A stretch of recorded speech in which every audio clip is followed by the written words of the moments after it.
नमस्कार, श्रुतीज फूड होममध्ये सर्वांचे अतिशय मनापासून स्वागत. आज आपण जी रेसिपी बघणार आहोत ती आहे सरबताची रेसिपी.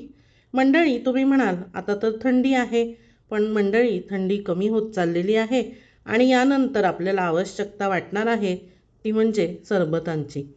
तर या थंडीच्या सीझनमध्ये आवळे छान मिळतात, त्यामुळे आपण या सीझनमध्येच आवळ्यांचं सरबत तयार करून ठेवायचं आहे.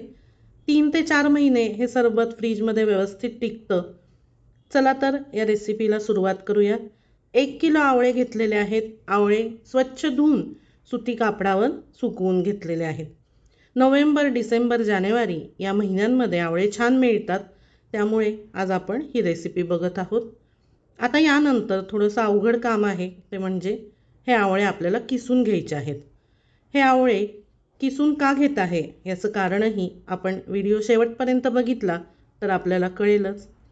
आवळे किसणं अगदीच अशक्य असेल तर हे आवळे बारीक चिरून मिक्सरमधून फिरवून घ्यायचं किंवा 4 फोडी करून मिक्सरमधून फिरवून घेतल्या तरीही चालेल. आवळे कच्चेच आहेत, शिजवून घेतलेले नाही आहेत. कच्चेच आवळे किसून घेत आहे. सर्व आवळे आपण याच पद्धतीने किसून घेऊयात. आपले सर्व आवळे किसून झालेले आहेत.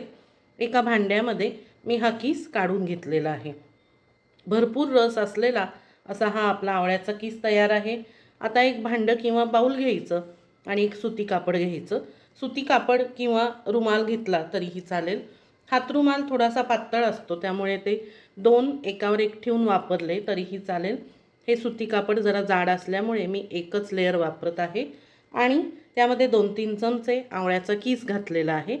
कापड व्यवस्थित इथे दाखवल्याप्रमाणे दाबून आपल्याला आवळ्याचा रस काढून घ्यायचा आहे.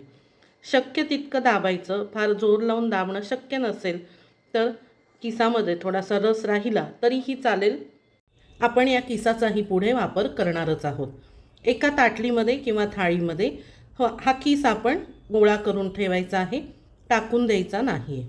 आता याच पद्धतीने मी किसामधून रस काढून घेत आहे आणि रस काढलेला किस एका वेगळ्या थाळीमध्ये जमा करून घेत आहे. आपण किसून घेतलेल्या किसाचा संपूर्णपणे रस काढून झालेला आहे आणि किसही वेगळा काढून घेतलेला आहे. हा किसही आपण बाजूला ठेवणार आहोत. किसाची कृती आपण पुढे करणार आहोत, त्यापूर्वी आपण सरबताची कृती पूर्ण करूयात. सरबताची कृती यासाठी आपण काढून घेतलेला आवळ्याचा रस इथे मी एका ग्लासात काढून घेतलेला आहे. आपल्या घरातील कुठलंही पातेलं भांडं घेतलं तरीही चालेल. या एकाच भांड्याच्या मापाने आपल्याला इतर साहित्यही घ्यायचं आहे. आता हा साधारण पाऊण ग्लास आवळ्याचा रस भरलेला आहे. 250 ml वजनी प्रमाणात म्हणलं तर हा आवळ्याचा रस आहे. याच्या 2.5 पट मी साखर घेतलेली आहे, म्हणजे हे 2 ग्लास पूर्ण भरून साखर घेतलेली आहे आणि या ग्लासचाच अर्धा ग्लास पाणी घेतलेलं आहे. आता पुढील कृती करूयात. एका जाड बुडाच्या भांड्यामध्ये मी आपण घेतलेली साखर काढून घेतलेली आहे. या साखरेमध्ये आपण घेतलेलं पाणी घालायचं आहे. अर्ध्या ग्लासपेक्षाही कमी पाणी आहे. वजनी प्रमाणात 100 ml हे पाणी आहे. आता मंद गॅसवर आपल्याला या साखरेचा पाक करून घ्यायचा आहे. आवश्यकतेनुसार ढवळत आपल्याला पाक तयार करून घ्यायचा आहे. साखरेचा पाक तयार होतो आहे तोपर्यंत आपण जो आवळ्याचा किस बाजूला काढून घेतला होता त्यापासून आवळा सुपारी कशी करायची हे बघूयात. आवळ्याचा किस मी एका मोठ्या परातीत काढून घेतलेला आहे. यामध्ये 2 टीस्पून मीठ घातलेलं आहे, अर्धा टीस्पून जिरेपूड घातलेली आहे, अर्धा टीस्पून मिरेपूड घातलेली आहे, अर्ध्या लिंबाचा रस घातलेला आहे. लिंबाचा रस घातल्यानंतर हाताने व्यवस्थित हे सर्व जिन्नस आवळ्याच्या किसाला लागतील अशा पद्धतीने चोळून घ्यायचे आहेत. आवळा हे व्हिटॅमिन सी आणि अँटीऑक्सिडंट्सने समृद्ध असणारे फळ आहे. आवळा शरीर डिटॉक्स करतो, रोगप्रतिकारक शक्ती वाढवतो, त्वचा आणि केस चमकदार आणि सुरकुत्यामुक्त राहण्यास मदत करतो, केसांची मुळे मजबूत करून केसगळती थांबवण्यास मदत करतो, पचनसंस्था सुधारण्यास, बद्धकोष्ठता दूर करण्यासही आवळा मदत करतो, चयापचय क्रिया गतिमान करून वजन कमी करण्यास आवळा मदत करतो, रक्तातील अशुद्धता काढून टाकण्यासही आवळा मदत करतो. रक्तातील साखरेची पातळी नियंत्रित ठेवण्यासही आवळ्याची मदत होते. अशा पद्धतीने भरपूर असे आवळ्याचे फायदे आहेत. सर्व जिन्नस या आवळ्याच्या किसाला व्यवस्थितपणे लावून झालेले आहेत आणि ही परात आपल्याला झाकण ठेवून उन्हामध्ये 3 ते 4 दिवस ठेवायची आहे. आवळा सुपारीची कृती करेपर्यंत साधारण 5 मिनिटे झाली आहेत. या 5 मिनिटात ही साखर वितळायला लागलेली आहे. गॅस अतिशय मंद ठेवला होता. आता साखरेला एक उकळी फुटली. त्यानंतर त्यामध्ये आपण घेतलेला आवळ्याचा रस घातलेला आहे. आवळ्याचा रस घातल्यावर हे मिश्रण जरासं दुधाळ होतं.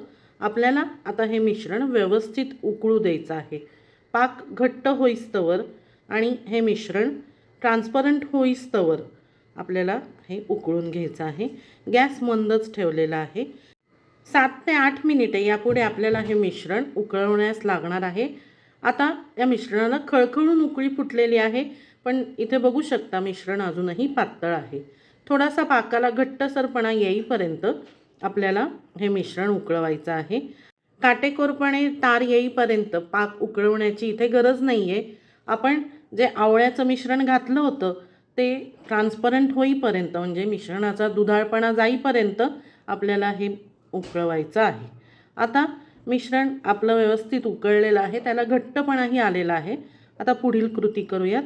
यामध्ये अर्धा चमचा मी जिरे पावडर घातलेली आहे. जिरे पावडर घातल्यानंतर पाव चमचा मिरे पावडर घातलेली आहे आणि 1 ते 1.5 चमचा मीठ घालायचं. आपल्या आवडीनुसार मिठाचं प्रमाण कमी जास्त करायचं. इथे मी 1 चमच्यापेक्षाही कमी मीठ घातलेलं आहे. त्यानंतर 15-16 खडे लिंबूसत्व वापरलेलं आहे. लिंबूसत्वाचं प्रमाण आवडीनुसार कमी जास्त करू शकतो. लिंबूसत्वाऐवजी लिंबाचा रस वापरला तरीही चालेल, पण जर सरबत आपल्याला टिकून ठेवायचं असेल तर त्यासाठी सायट्रिक ॲसिड किंवा लिंबूसत्व वापरणं योग्य राहील. त्यानंतर इथे मी लिक्विड फूड कलर वापरलेला आहे. अगदी 2च थेंब ऑरेंज लिक्विड फूड कलर वापरलेला आहे. तो ऐच्छिक आहे. आपल्याला नको असेल तर वापरला नाही तरीही चालेल. मुलांना कलरफुल सरबत दिसलं की जरा रसनासारखं किंवा फ्रुटीसारखं फील येतो, त्यामुळे आवळा सरबतही ते प्यायला तयार होतात. हेच कारण आहे. आवळा सरबत प्यायला सांगितलं की जरा नाकमुरडली जातात, म्हणून फूड कलर वापरलेला आहे. याऐवजी केशर वापरलं तरीही चालेल. आता 4 तासानंतरचं या मिश्रणाचा हा घट्टपणा आहे.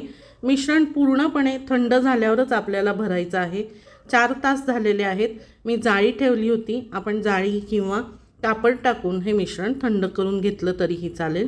गरम असताना मिश्रण भरून ठेवायचं नाही. पूर्ण थंड झाल्यावरच काचेच्या बाटलीमध्ये जारमध्ये आपण भरून ठेवू शकतो. 750 ml ची ही बाटली आहे. साधारण 700 ml आपलं सरबत तयार आहे. 3 महिने व्यवस्थित हे सरबत फ्रीजमध्ये टिकतं. ही बाटली अशीच फ्रीजमध्ये ठेवायची. आपलं हे सरबत प्रीमिक्स तयार आहे. या सरबत प्रीमिक्सपासून आपल्याला हवं तेव्हा सरबत कसं करून घ्यायचं हे बघूयात.